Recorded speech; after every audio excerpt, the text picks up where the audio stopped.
Mheshimiwa Corman Matero. Usifanye hivyo. Wewe unaongea nini wewe? Sema Bwana Yesu. Oheho.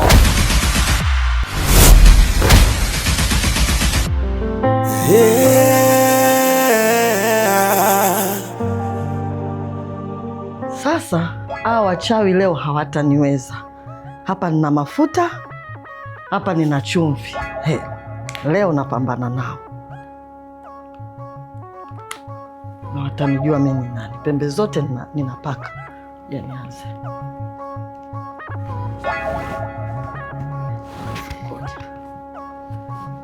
Yaani leo watanitambua leo.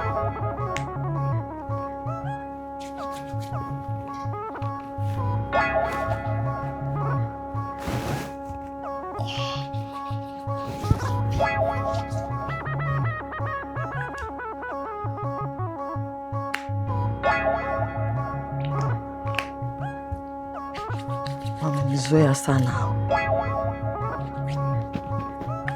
Kuna watakapogusa watakapoweza.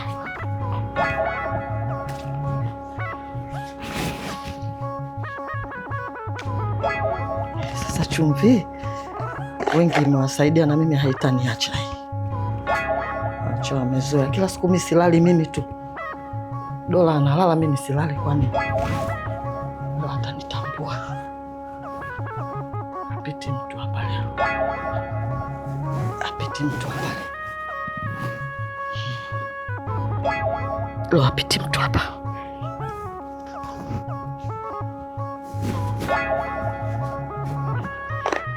Waje sasa waone Kastina akaa hapa karibu.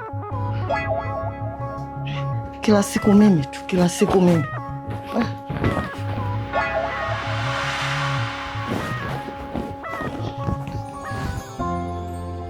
Maono ya mtu si rahisi kueleweka na kila mtu. Kumtumikia Mungu si vyepesi kueleweka na kila mtu.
Mshindwe mlegee katika jina la Yesu. Hii nini tena jamani? Jamani, mbona kama mafuta nimepaka, chumvi nimemwaga? Hii nini jamani? Nimechoka kwa kweli mimi.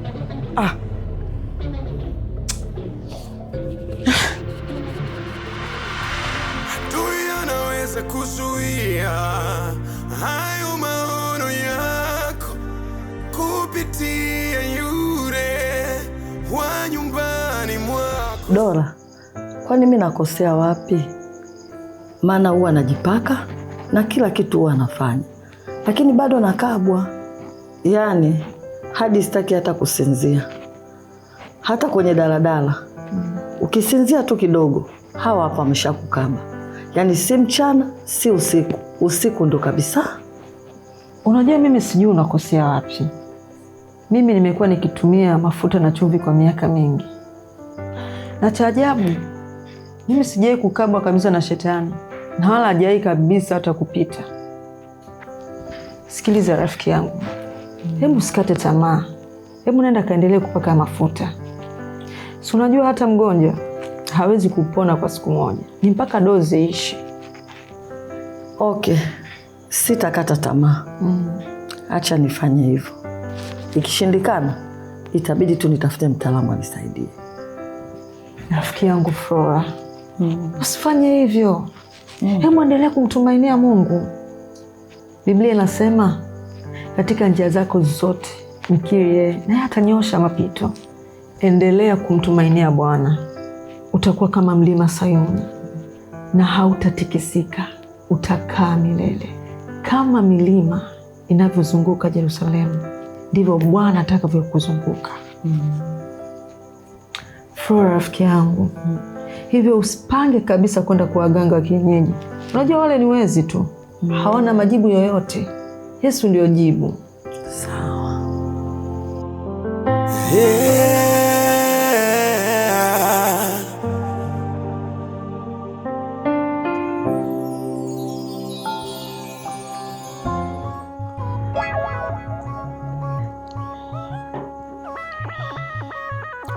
Cindy!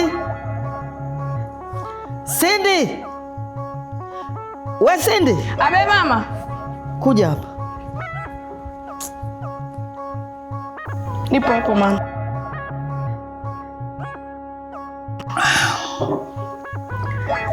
Hivi Cindy,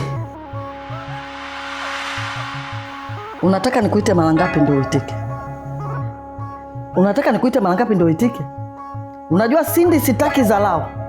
Mimi kumbuka ni bosi wako na wewe ni ausigelo tu. Na sauti ya bosi wako inapaswa kuita mara moja. Aya, niambie nimekuita mara ngapi? Nimekuita mara ngapi? Na hii niliyokupa ni dozi ndogo tu. Sauti yangu mimi ina mambo mengi sana ya kufanya. Sio ya kumuita Hosigelo tu hapa ambaye amekuja ananuka tu hapa. Wewe Hosigelo tu umekuja hapa ni mchafu kabisa. Leo hii unapendeza hapa, nimekuvisha mimi, unataka kuniletea dharau mimi hapa? Hapana mama, sija kudharau. Sema nilikuwa mbali kidogo, kiasi kwamba hata ungeniita nisingesikia. Na sasa hivi ni usiku.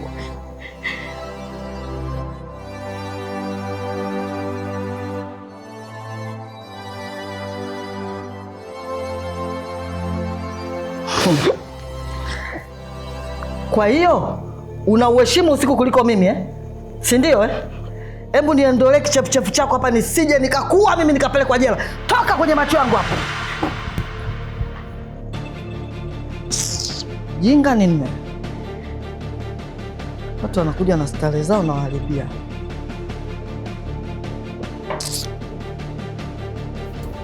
Adui anaweza kuzuia hayo maono yako kupitia yule wa nyumbani.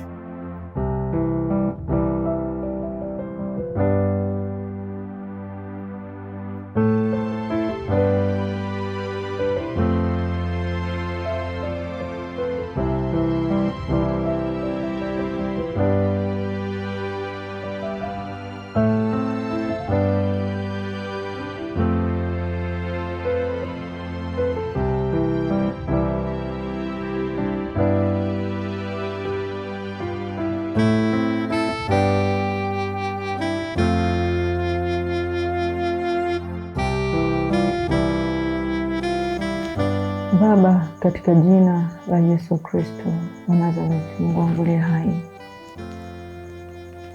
ninakuja mbele zako nikiomba ulinzi wako ndani yangu Bwana, ukanilinde juu ya uharibifu wote katika jina la Yesu Kristo na kwa damu ya Yesu. Ukanikinge na kunilinda na mabaya yote ambayo mwovu shetani ameyatega kama mitego dhidi ya maisha yangu, dhidi ya kizazi changu, dhidi ya familia yangu, katika jina la Yesu Kristo na kwa damu ya Yesu. Naomba Bwana, damu yako takatifu ile inayonenea mema ikaachilie ulinzi mkuu katika jina la Yesu Kristo. Amen.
Flora, kuna shida gani? Mbona usiku sana?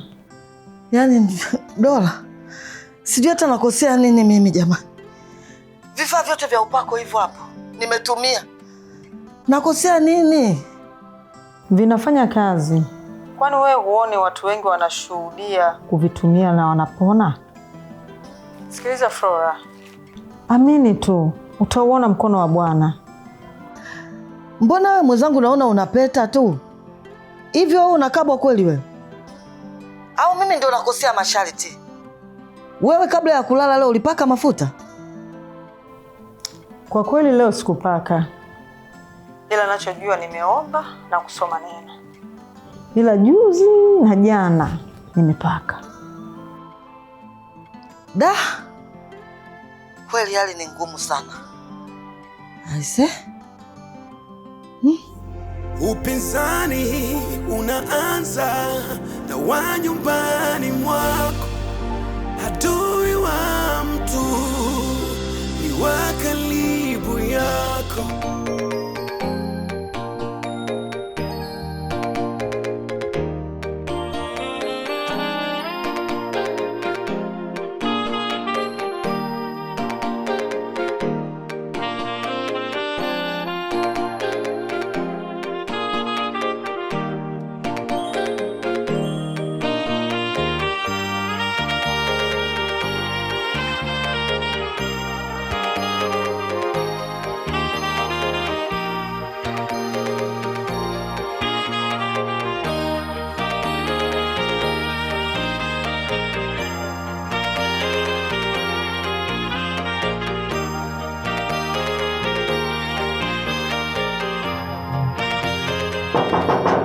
Karibu. Asante. Flora. Karibu. Niliona nipite nikusalimie. Ndio, karibu. Asante. Karibu sana Flora. Asante mwa.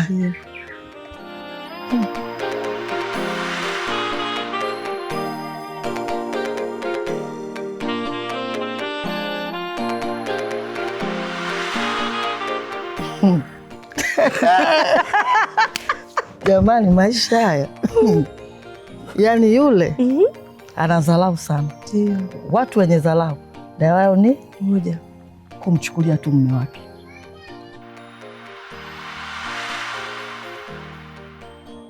Na kweli kiburi kitamwisha. Ngoja nimwamulie, akiendelea kuto kunisalimia hiyo kesi niache, nitainunua mimi. Mbona atacheka tena, atacheka kichina. Hoheho. Acha wewe tena. Hem, twende. Karibu mpaka ndani. Asante, asante. Haya, karibu.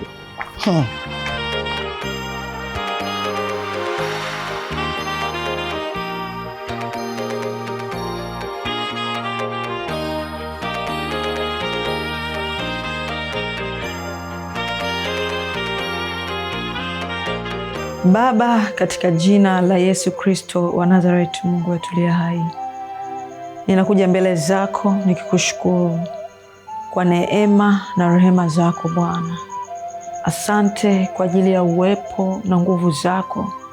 Asante kwa ajili ya neema yako kuu ambayo Bwana imetuzunguka. Ninakushukuru Mungu uliye mwema na mtakatifu, wewe uliye mkamilifu Bwana. Asante kwa neema yako nyingi. Asante kwa amani yako nyingi. Asante kwa baraka zako nyingi, mfalme wa amani. Ninakutukuza Bwana katika jina la Yesu Kristo na kwa damu ya Yesu Kristo. Bwana Yesu, ninakuja mbele zako nikiomba kwa ajili ya ulinzi.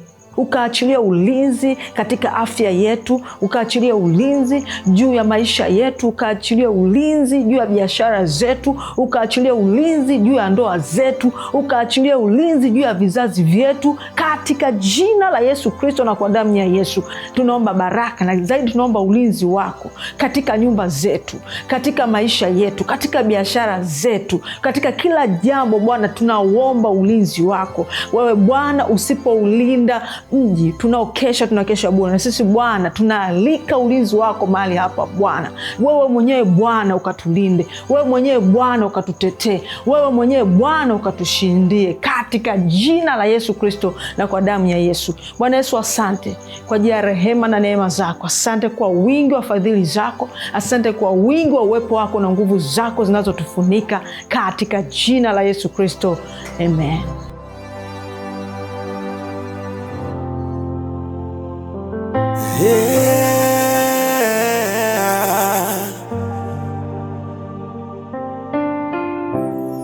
Cindy, nimekuita hapa kwa jambo hili moja. Hiki kitanda ndio umetandika vizuri mpaka mwisho pale? Unajua Cindy, sitaki dharau. Na dharau zako naona zimefika mwisho sasa. Hapana mama, naomba unisamehe. Sijafanya makusudi, ni bahati mbaya tu. Sitaki ujinga wako. Unanifanyia mimi ujinga. Sasa sikia. Kwa huu ujinga unaonifanyia, nitaukomesha. Hili kosa hili, naondoa 5,000 kwenye mshahara wako. Nisamehe mama, naomba uniwie radhi. Kumbuka mshahara uliopita ulinikata hela zote kwa ajili ya makosa yangu. Ulinipa 7,000 tu ambayo nikidhi mimi mahitaji yangu mama. Na unajua wazazi wangu kijijini wanaumwa sana. Naomba usinikate mama, naomba. Wewe unanifundisha mimi adhabu ya kukupa, si ndio? Unataka kunipanda mimi kichwani eh? Unataka kunipanda mimi kichwani? Na nimesha kata hiyo shilingi 5,000. Stori zimeisha. Naomba tandika kitanda changu, ondoka haraka. Unajua usinicheleweshe Cindy. Fanya haraka uko. Alafu miguu yako usikanyage shuka langu hilo. Toka. Toka, acha hapo. Jinga ni.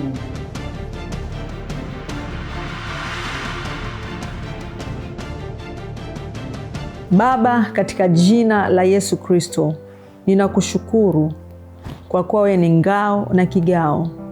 Tegemeo letu ni wewe. Ulinzi wetu ni wewe. Tumaini letu ni wewe.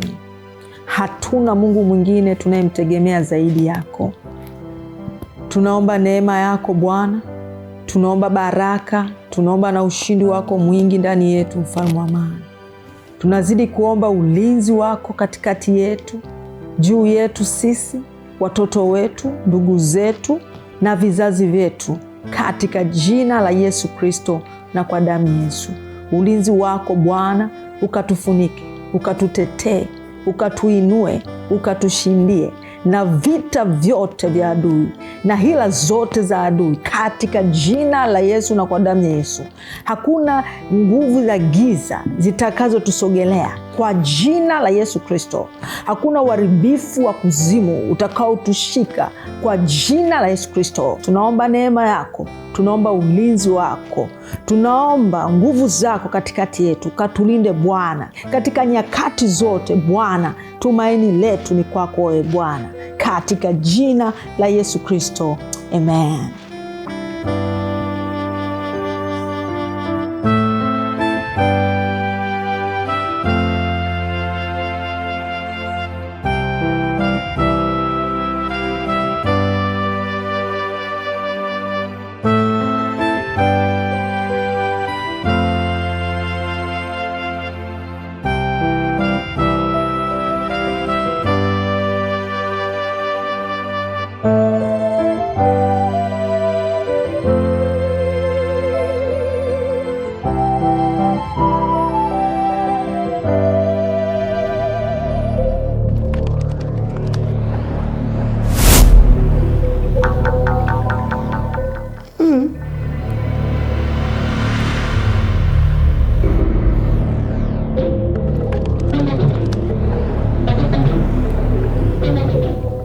Kwa kulifai.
Kweli nimechoka. Wachawi sasa nimewachoka kwa kweli. Naenda kuwashtakia kwa babangu wa kiroho aniambie wapi mimi nakosea. Ngoja nitamsimulia rafiki yangu Dola, najua tutakuwa pamoja katika hili. Kumtumikia Mungu si vyepesi. Baba, kumekuwa na malalamiko sana ambayo Flora amekuwa akilalamika kila siku juu ya wachawi wamekuwa wakimwonea sana.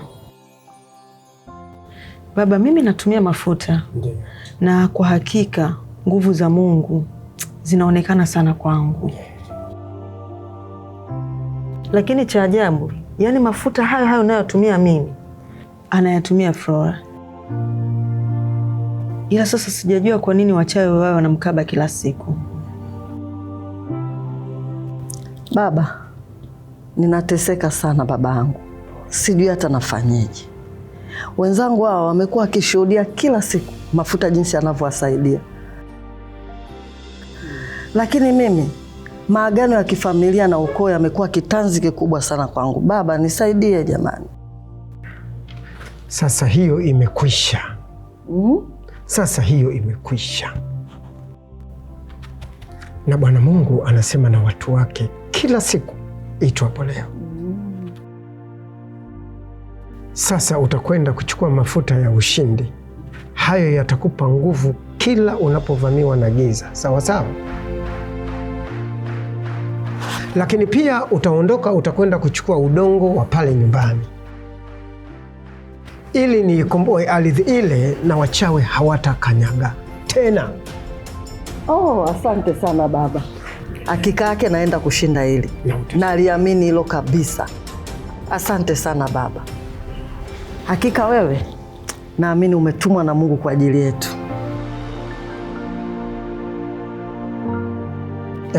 Haleluya. Mungu wa mahali hapa ni Mungu mwenye nguvu. Ni Mungu mwenye uweza. Hakutakwenda kuwa na wachawi tena. Huo utakuwa ndio mwisho wa wachawi. Watu wengi mahali hapa wanakombolewa na udongo, wanakombolewa na mafuta. Nguvu ile ile ambayo ndugu yako ameenda kuipata na wewe utaenda kuipata kwa hakika yake. Kila kitu kitakwisha. Kumtumikia Mungu si vyepesi. Haya mafuta ni ya ushindi. Na hakika yake ni ushindi tu. Haijalishi unapitia changamoto gani kwenye maisha yako. Changamoto ngumu kiasi gani kwenye maisha yako, utashuhudia ushindi tu. Tunaona wengi wamekuwa na shuhudia wakipewa ushindi kwenye maisha yao kupitia haya mafuta. Kuna haya hapa. Haya ni ya ushindi. Lakini kuna haya ni ya uponyaji. Sawa. Na nakushauri kama unachukua yote. Chukua ya ushindi, chukua na ya uponyaji. Sawa. Sasa unayauzaje? Tumeamua kuuza kwa bei rahisi sana. Ushindi mkubwa lakini bei ya kawaida kabisa. Ni shilingi 10,000 tu. Sawa. Sasa ngoja mimi nichukue hayo ya ushindi. Nataka nikashinde hivi vita ninaopitia. Okay.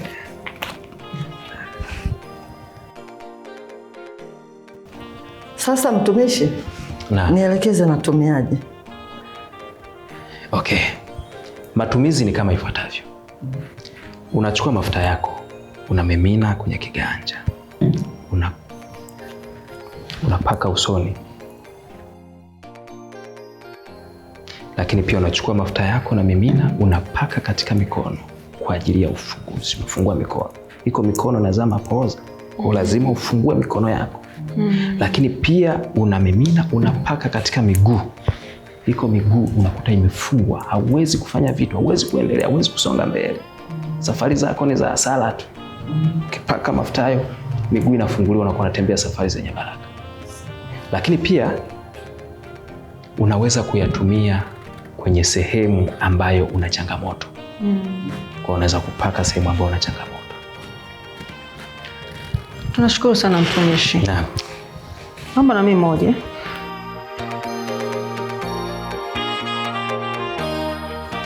Okay.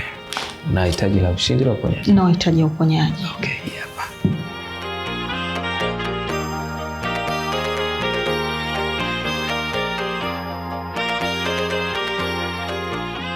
Mungu awabariki sana. Amina. Amina. Tunashukuru sana. Amina. Asante. Nashukuru sana. Sasa Dolo, Abe. acha mimi niwe nyumbani. Nikachukua udongo ili nimlete mtumishi aje ukomboe kabla hajaondoka. Basi haina neno Flora. Naamini kila kitu sasa kimekwisha. Imeisha. Amen. Okay, uko unaondoka basi tuondoke wote. Sawa. Tukatafuta usafiri. Sawa. Amen. Shetani anaweza kuzuia wewe usisonge mbele kupitia yule wa karibu yako.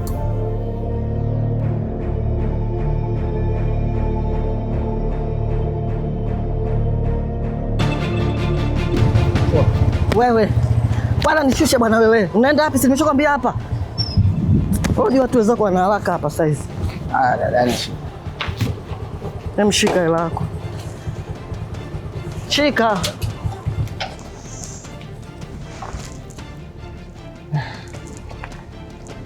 Naomba chenchi yangu. Nina haraka sana kaka. Naomba chenchi.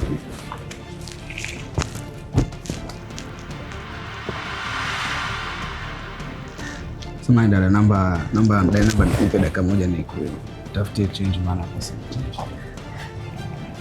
We kaka we. Najua wewe una kusudi la kutaka kukimbia nayo pesa yangu. Nitakuchenchia wewe kaka kama unijui mimi wewe. Unajua watu wengine tulitangulia kufika hapa mjini kabla yako. Naomba chenchi yangu mimi niende sasa hivi hapa haraka. Nikwambie kitu kimoja. Nimekwambia naomba nirudie dakika moja nikutafutie change yako maana pesa na change. Alafu kitu kingine, naomba wewe mstaarabu. Yaani kukosa change ni kitu cha kawaida sana. Hamnaga mtu yote mwenye waza kukimbia na shilingi 3000 na mimi. Wewe unaongea nini wewe? Unanijibu mimi shombo wewe? Nipe kwanza hiyo pesa yangu hapa. Wewe hujakutana na vichaa eh? Wewe. Alafu nenda kashtaki popote mbwa wewe kabisa wewe. Kashtaki popote na wala siogopi. Sawa tu bana, haina shida. Mungu atanilipa. Mungu atakulipa nini wewe? Mungu ni wa kwetu sote. Kwenda zako mpuzi kabisa wewe. Nenda huko. Muone tu. Kwenda zako.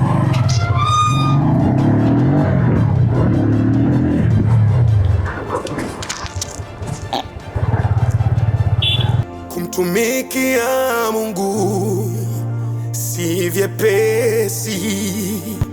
Baba. Sasa nimeleta vile vitu ulivyoniagiza. Ndio. Kwanza udongo huu hapa. Alafu na ile sadaka ulioniambia. Yeah. Asante sana. Asante sana. Hii sasa nikomesha kabisa ya giza lote na wachawi kwa jina la Yesu. Hakutakuwa na uchawi wala uganga katika udongo. Amen. Tulia tuombe. Baba, katika jina la Yesu Kristo Nazareti, Mungu aliye hai, tunaikomboa ardhi hii kwa damu ya Yesu Kristo Nazareti, Mungu aliye hai. Tunaikomboa ardhi ya mtoto wako Flora, wala giza halitakatisha katika ardhi hii, wala kutakuwa na mchawi atakayekatisha katika udongo huu. Ninaukomboa udongo huu kwa jina la Yesu, wala asipatikane mchawi atakayekatisha katika mazingira. Leo ni mwisho katika jina la Yesu Kristo Nazareti, Mungu aliye hai. Amen. Amen. Amen. Basi leo ni mwisho.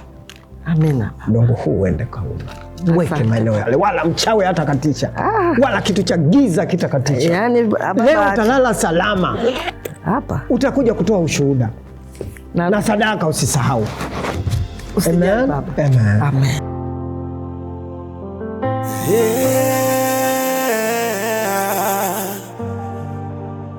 Dola, nimetoka kuukomboa udongo wa nyumbani kwangu. Sasa hakuna uchawi tena kwa jina la Yesu. Amen. Hongera sana Flora. Unajua mimi ninachojua, neno linalotoka kwa mtumishi wa Mungu huwa ni maarifa ya Mungu mwenyewe. Hongera sana Flora. Asante. Hongera mno. Asante. Sasa naamini nitalala usingizi mzuri na sitasumbuliwa tena. Ujue napata shida, silali kwa furaha kama watu wengine. Haya ni mateso makali sana, ila namwamini Mungu, yamekwisha sasa. Amen. Na Mungu akutetee sana Flora. Amen.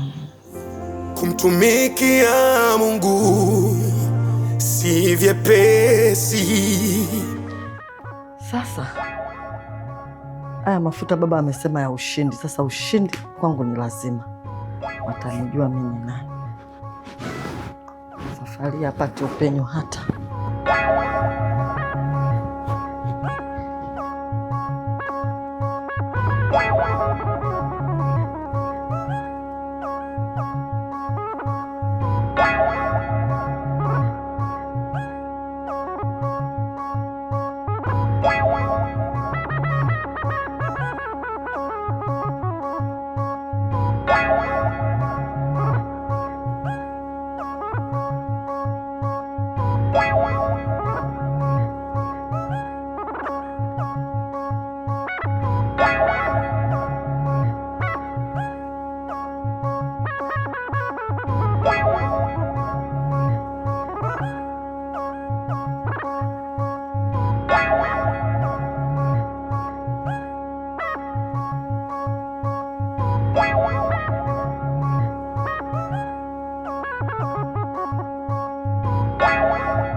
Jamani, nimechoka sasa.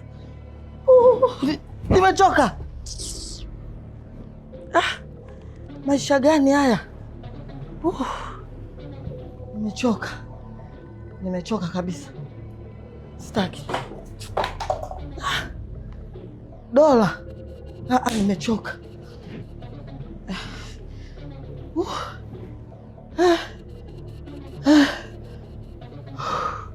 Hapana.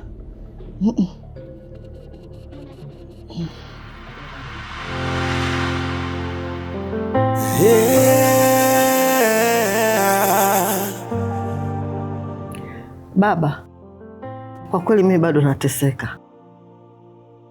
Kama ni udongo nimekomboa, mafuta ninajipaka kabla ya kulala, lakini bado hali iko vile vile. Pole sana mwanangu, ila leo umekuja ufumbuzi mpya kabisa.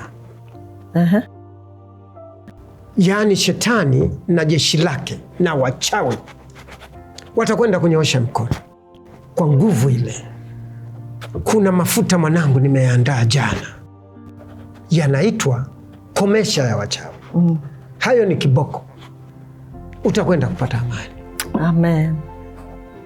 Utakwenda kwa msaidizi wangu kwenda kuyanunua, japo ni ghali kidogo kutokana na ile nguvu ya yale mafuta. Shingapi baba? Ni 100,000 tu mwanangu, japo uponyaji wake sio wa mchezo kabisa. Uponyaji wake ni ule wenye nguvu. Sawa baba, asante.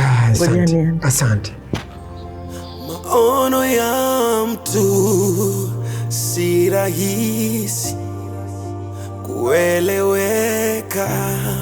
Baba, yaani nimehangaika sana kwa wachungaji mbalimbali kutafuta msaada kwa hili ninalopitia. Nimenunua mafuta ya kila aina, lakini naona mambo kama ni yale yale. Baba, naomba unisaidie. Nikikuangalia katika ulimwengu wa roho,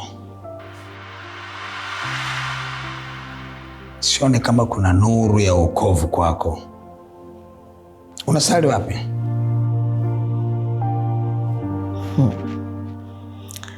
Baba, mimi sina kanisa ninalosali, ila huwa napenda kwenda kwenye makongamano na huwa napeleka sadaka zangu huko.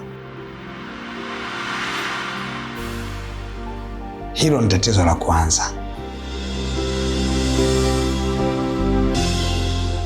Lazima uwe na sehemu moja unaweza kukaa, ukalelewa kiroho, ukaongozwa kiimani, lakini ukaongozwa ukawa na baba ambaye anaweza akakuongoza kiroho.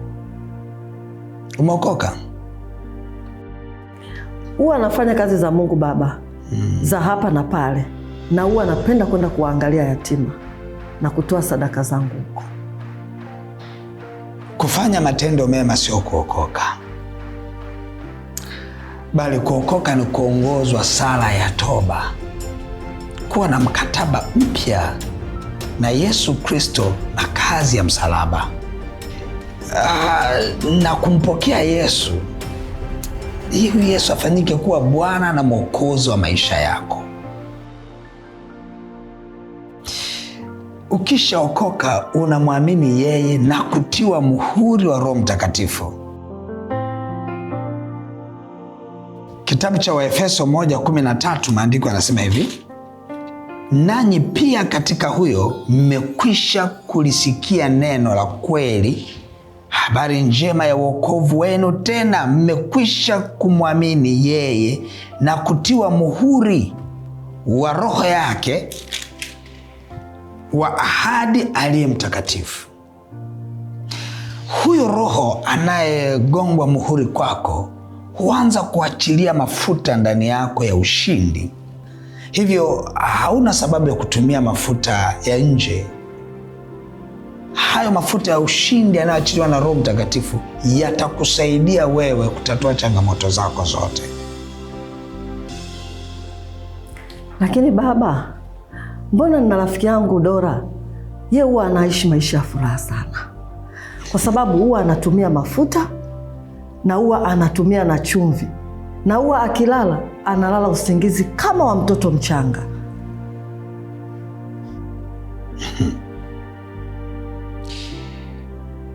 Dora Korman Materu.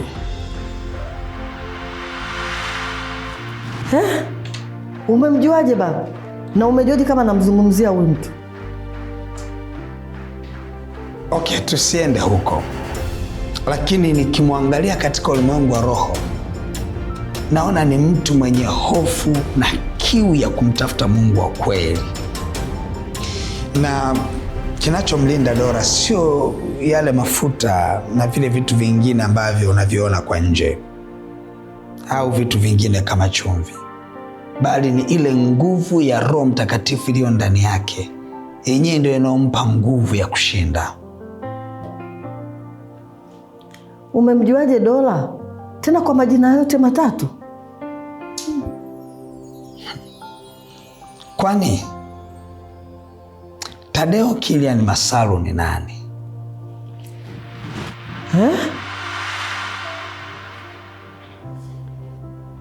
Ni baba yangu. Hakika niko mbele za Mungu anayewajua watu wake. Naomba baba, niongoze tu sala ya toba.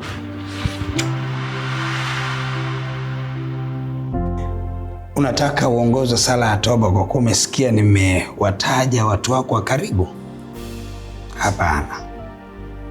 Utaongozwa sala ya toba kwa sababu ni lazima jina lako liandikwe katika kitabu cha uzima cha Mwana-Kondoo, na itakusaidia wewe kuanza maisha mapya, kuyaacha maovu yote na kuishi maisha matakatifu, ili yale mafuta Roho Mtakatifu yaanze kumiminika ndani yako na yakusaidie katika changamoto zako zote. Okay, nataka nikuongoze sala ya toba. Sema: Bwana Yesu, Bwana Yesu, naja mbele zako. Naja mbele zako. Mimi ni mwenye dhambi. Mimi ni mwenye dhambi. Unirehemu. Unirehemu. Unitakase. Unitakase. Na kuniosha. Na kuniosha. Futa jina langu katika kitabu cha hukumu. Futa jina langu katika kitabu cha hukumu. Andika jina langu katika kitabu cha Mwana-Kondoo. Andika jina langu katika kitabu cha Mwana-Kondoo. Asante Bwana Yesu kwa kuniokoa na kuniweka huru. Asante Bwana Yesu kwa kuniokoa na kuniweka huru. Amen. Amen. Niombe. Roho Mtakatifu, asante kwa ajili ya mtoto wako huyu ambaye leo ameachilia maisha yake kwako wewe, Mungu wa kweli. Ninaomba mafuta yako yaendelee kumiminika, mafuta ya Roho Mtakatifu, na kumsaidia na kumwongoza katika kweli yote, katika jina la Yesu Kristo wa Nazareth, Mungu aliye hai. Amen. Amen. Amen. Amen. Amen. Haya, sasa nenda kamuombe msamaha dereva wa pikipiki uliyempiga, lakini pia nenda kamuombe msamaha dada wa kazi. Na kule ambako ulikuwa ukifanya kazi hapo kabla, ukiyafanya hayo, ndipo utakapoanza kuona nguvu za Mungu na uwepo wa Roho Mtakatifu na mafuta yake yakitiririka ndani yako. Sawa baba. Kumtumikia Mungu si vyepesi kueleweka na kila mtu.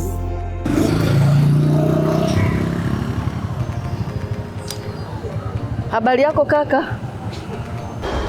Sijui unanikumbuka? Mimi ni yule ambaye ulinibeba juzi ukanipeleka nyumbani. Si unakumbuka? Siwezi kusahau maisha yangu yote. Siwezi kusahau. Hivyo unaja kuuliza kama haukumbuka au sio ukumbuki. Okay. Jibu ni ndio nakumbuka. Okay kaka. Mimi nimekuja tu kuomba msamaha kwa yale yaliyotokea. Kakaangu, naongea na wewe. Naomba yaishe. Yale yote nimeyafanya kwa sababu shetani alikuwa amenivamia. Kaka, ninaongea na wewe. Nakusikiliza. Yote yale niliyofanya juzi ni kwa sababu shetani alikuwa amenifanyia. Sikuwa akili yangu. Ninaomba unisamehe ndugu yangu. Umesikia kaka? Nakumbuka ulikuwa unanidai shilingi 2000, si ndio? Lakini sasa naomba basi nikupe angalau hii shilingi 20,000 hapa.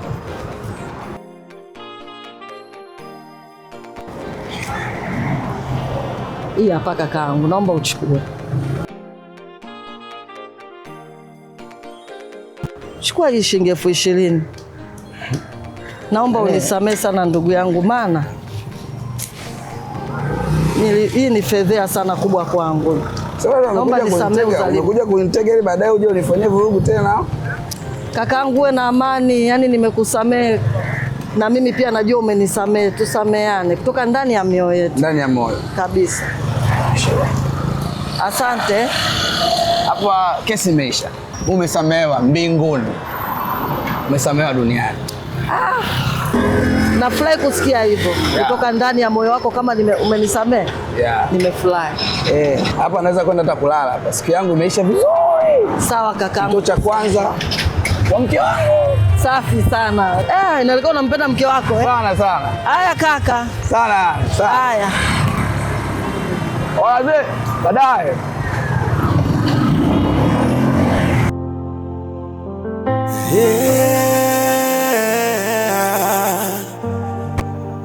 Najua nimekukosea sana kwa muda mrefu.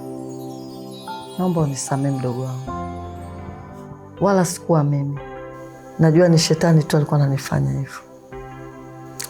Ila leo nimemjua Mungu na nimeokoka. Naomba unisamehe, sawa?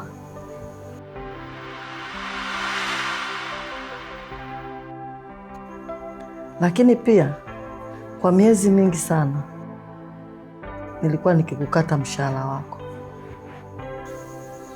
Najua hilo pia halikuwa sahihi. Naomba unisamehe, si ndio? Na nitakurudishia pesa zako zote.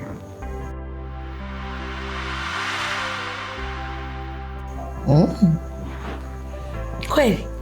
Kweli. Sawa mama, yameisha na nimekusamehe kabisa mama yangu. Asante sana kwa kunisamehe Cindy. Haya sasa, tupige mahesabu.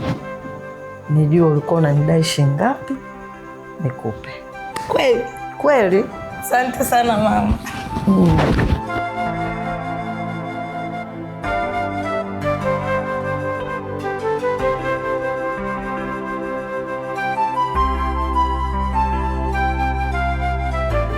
Mchungaji, nimekuja kumshukuru Mungu kwa matendo makubwa aliyonitendea. Baba, kwa miaka 12 leo hii ndio nimelala bila kukabwa. Na nimelala kwa amani kabisa. Miaka 12? Ndiyo baba, miaka 12 ya mateso makubwa sana. Lakini leo hii niko huru kabisa baba. Na hata mimi najiona sasa sio yule Flora wa mwanzo. Nafurahi kusikia hivyo. Ujue mapepo hayaogopi mafuta uliyoweka ndani ya chupa kuliko yale mafuta yaliyo ndani yako.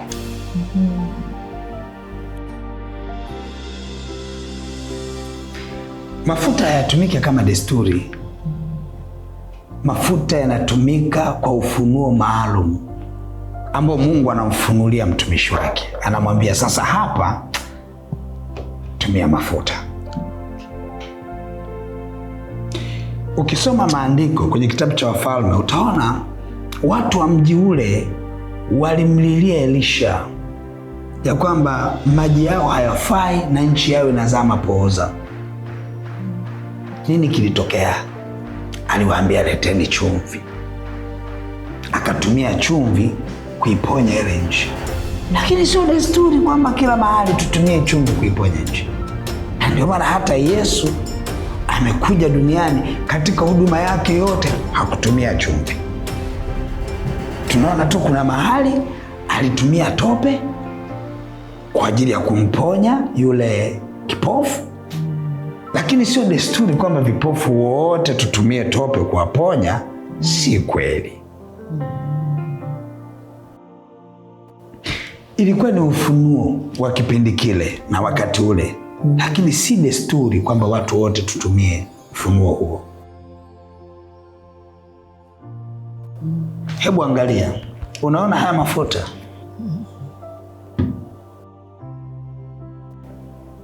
Haya mafuta yana zaidi ya mwaka hapa,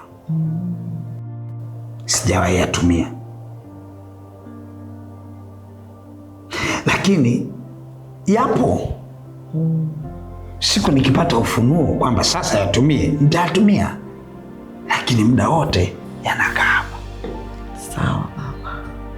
Kwa hiyo kuwa nayo sio dhambi na wala sio kosa, lakini lazima yatumike kwa ufunuo. Njoo. Sawa baba.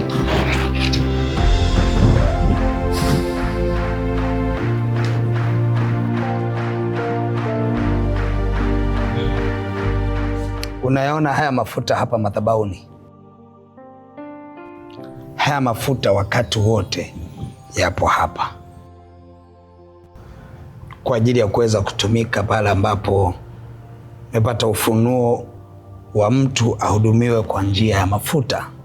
Sawa. Lakini huwezi ukamhudumia kila mtu kwa mafuta. Ukisha yatumia haya mafuta kama desturi, kuna mahali tu utakosea, kwa sababu si watu wote Mungu anawahudumia kwa njia hii ya mafuta ya namna hii. Lakini yale mafuta yanayotiririka ndani yako, yale mafuta ndio yanayoweza kukusaidia kufanya mambo yote na wakati wote. Yale ndio yaliyonisaidia kuweza kumjua rafiki yako Dora. Lakini pia yale ndio yaliyonisaidia kumjua baba yako na mambo mengine mengi. Yale ndio yananipa nguvu. Sasa hata Yesu aliwaambia wanafunzi wake wasitoke Yerusalemu, waingojee ahadi ya Baba. Akisema watapokea nguvu akisha kuajilia juu yao Roho Mtakatifu, kwa maana ya kwamba mafuta ndani yao. Hapo ndipo yale mafuta yanayotiririka ndani yao yatawaongoza katika kweli yote. Na hii ndio sababu ya kukuambia ni lazima uokoke, umpe Yesu maisha kwa kuongozwa sala ya toba, lakini pamoja na kwenda kutengeneza, kuwasamehe watu na kuomba msamaha kwa watu pia. Nimeelewa. Umeelewa? Asante baba. Mungu akubariki sana. Kwa hiyo sasa kuna vitu muhimu sana nataka uvielewe.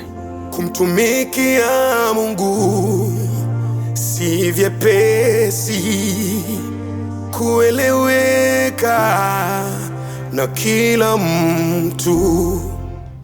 Unajua baba, watu wengi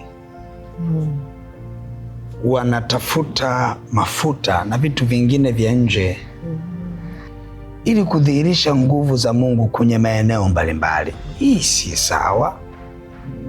Mungu anataka mahusiano yetu na yeye zaidi,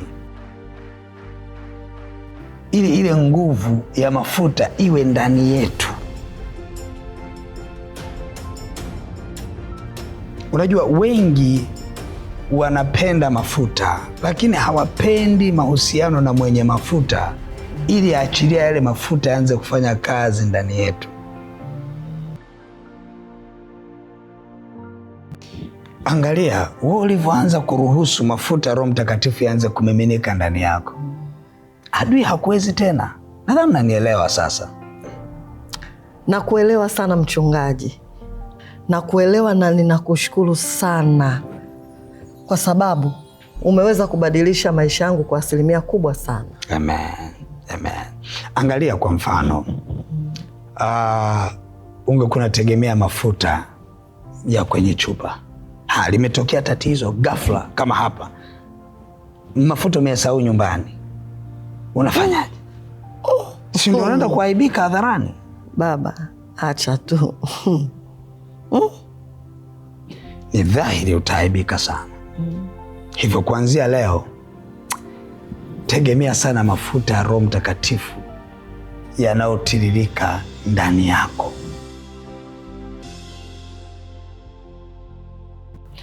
Unakuta watu wengi wanaenda kutafuta mafuta hata hawajaokoka na wala hawapo tayari kubadilisha mifumo mibaya ya maisha yao, lakini wanataka tu waende wachukue mafuta, wapone, waendelee na maisha yao. Yaani kama vile wanaenda kwa mganga kienyeji. Ukienda kwa mganga kienyeji, uhitaji mahusiano naye, unahitaji unachokitaka kutoka kwake. Sasa watu wanaondoka na hiyo mentality, wanaondoka naye wanaenda kuchukua mafuta kwa mentality hiyo. Ni mbaya sana sana sana. Ni lazima watu wajue umuhimu wa kutubu na kuacha dhambi, ili aje Roho Mtakatifu ndani yao. Ukisoma kitabu cha Matendo ya Mitume ile sura ya 2 mstari wa 38, Biblia inasema Petro akawaambia, tubuni mkabatizwe kila mmoja kwa jina la Yesu Kristo, ili mpate kuondolewa dhambi zenu, mpate kupokea kipawa cha Roho Mtakatifu. Hivyo ukiangalia hapo utakuta mafuta ya ndani lazima yaambatane na toba halisi.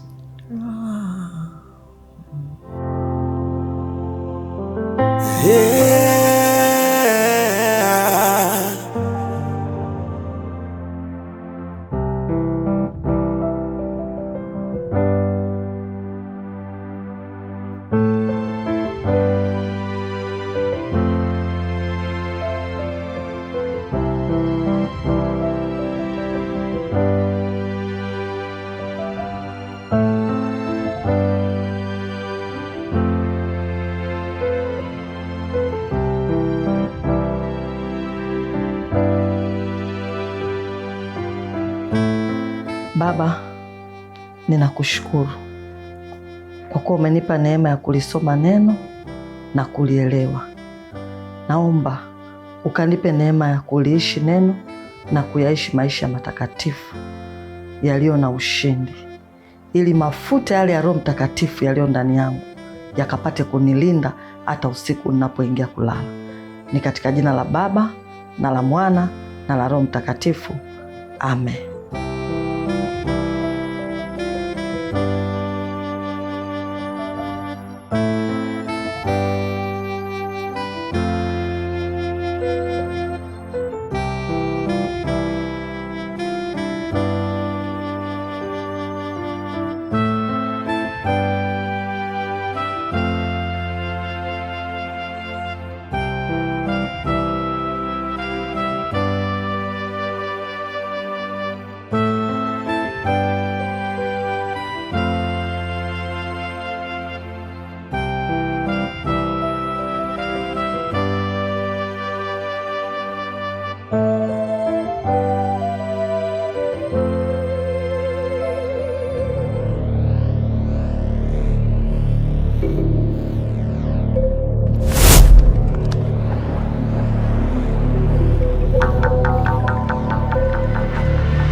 Nani tena kampa huyo uwezo?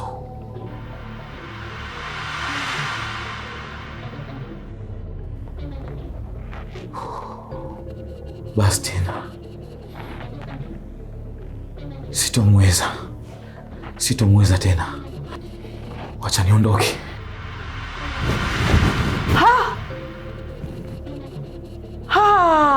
Kumbe ndio uko unanitesa siku zote mimi hapa silali.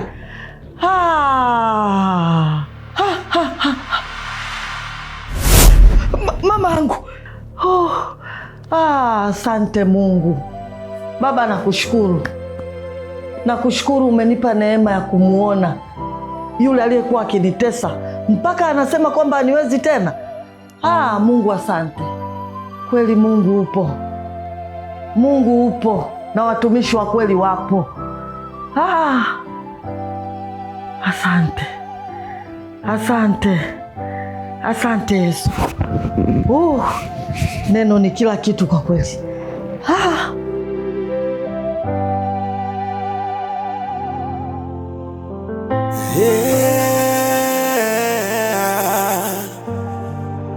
Baba, nina ushuhuda mkubwa sana leo. Mungu ametenda kwa ukubwa sana. Niambie katenda nini? Nilifuata maelekezo yote unaonielekeza hapa. Nilipokuwa nyumbani wakati nataka kulala, kabla ya kulala nilisoma neno, nikaomba, alafu ndio nikalala. Nilipokuwa nimelala kwenye maono Baba, nimewaona wazi wazi wale wachawi walionitesa kwa muda mrefu sana. Nimewaona, alafu wanakiri kwa kinywa chao wameshindwa. Baba, nimefurahi. Nimefurahi sana Baba, na hakika nimeamini neno la Mungu hili sio la kuchezea, kwa sababu lilisema watu wangu wanaangamia kwa kukosa maarifa. Nakiri Baba, zaidi kabisa nilikuwa sina maarifa. Sasa yale mafuta yaliyokuwa kimiminika ndani yako, yale ndio yaliyokupa wewe nguvu ya kuweza kusoma neno, ya kuweza kuomba, hata ya kuweza kuwaona hao wachawi. Tena zaidi, yamekupa nguvu hata wale wachawi kukiri kwa vinywa vyao ya kwamba hawakuwezi, wamekushindwa. Haya, unahitaji tena yale mafuta mengine ya kwenye chupa? Hapana Baba, hapana. Chumvi? Hapana. Basi sasa usividharau wala usivibeze. Ijulikane tu kwamba vinatumika kufanya operation maalum za kiroho. Na unaweza ukakaa navyo, sio dhambi, lakini viza vikakaa ndani humo hata miaka nenda rudi, na Roho Bwana sikuambia uvitumie, vikawepo tu. Pale atakapokuambia uvitumie, utavitumia na vitakuwa na nguvu. Lakini wengi wao wanaishi maisha maovu ya kutokumcha Mungu, ya kutokumpenda Mungu, wakidhani ya kwamba yale mafuta wanaokaa nayo siku baya likitokea watayachukua tu yale na kuyatumia, na wakati hawana ushirika na Mungu. Si kweli? Nimekuelewa Baba. Sasa vipi kuhusu hili la kuikomboa ardhi? Yale mafuta yaliyopo ndani yako ndio yanayokupa wewe nguvu ya mahali popote utakapokanyaga kuikomboa ile ardhi ya mahali pale. Na si kuikomboa tu, hata kumilikishwa vyote vilivyo katika ile ardhi katika ulimwengu wa roho. Umesahau ilivyoandikwa kwenye kitabu cha Joshua 1 sura ya 3 ya kwamba mahali popote mtakapokanyaga nyayo za miguu yenu nimewapa. Kwa hiyo mafuta yaliyo ndani yako yanatumika zaidi na wakati wote kuliko yale ya kwenye kichupa ya mzeituni, kwa sababu yale yanatumika kwa operation maalum tu, lakini yale ya ndani yanatumika wakati wote na tunayategemea wakati wote. Unakumbuka Samuel alipoenda kumtawaza Daudi, nini kilitokea? Alienda kumtawaza kupitia yale mafuta ya kwenye pembe, kama leo tunavyoweka kwenye chupa. Lakini si yale mafuta sio yaliyomwelekeza kwamba aende akamtawaze Daudi, wala sio yaliyomsaidia aweze kutabiri. Yaliyomwelekeza aende akamtawaze Daudi na atabiri ni yale ya ndani, ila ile operation ndio alienda kuyafanyia yale mafuta ya nje. Na hata Daudi mwenyewe baada ya kumiminiwa yale mafuta hakutumia tena mafuta ya nje. Tunaona amefanya mambo makubwa, lakini kwa yale mafuta ya ndani aliyokuwa yakiendelea ndani yake. Sasa naelewa sana. Okay, sasa nina mambo mawili ya kukueleza. La kwanza, ukiwa na yale mafuta ya ndani yanayomiminika ndani yako, yanakusaidia wewe kuwa na nguvu ya kuyatumia yale mafuta ya nje ya mzeituni ya kwenye kichupa.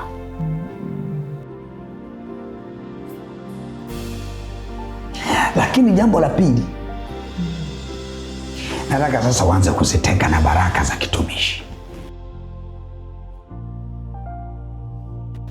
Unajua Biblia imesema kila silaha itakayofanyika juu yako haitafanikiwa, na kila ulimi utakaosimama katika hukumu juu yako utahukumiwa kuwa mkosa.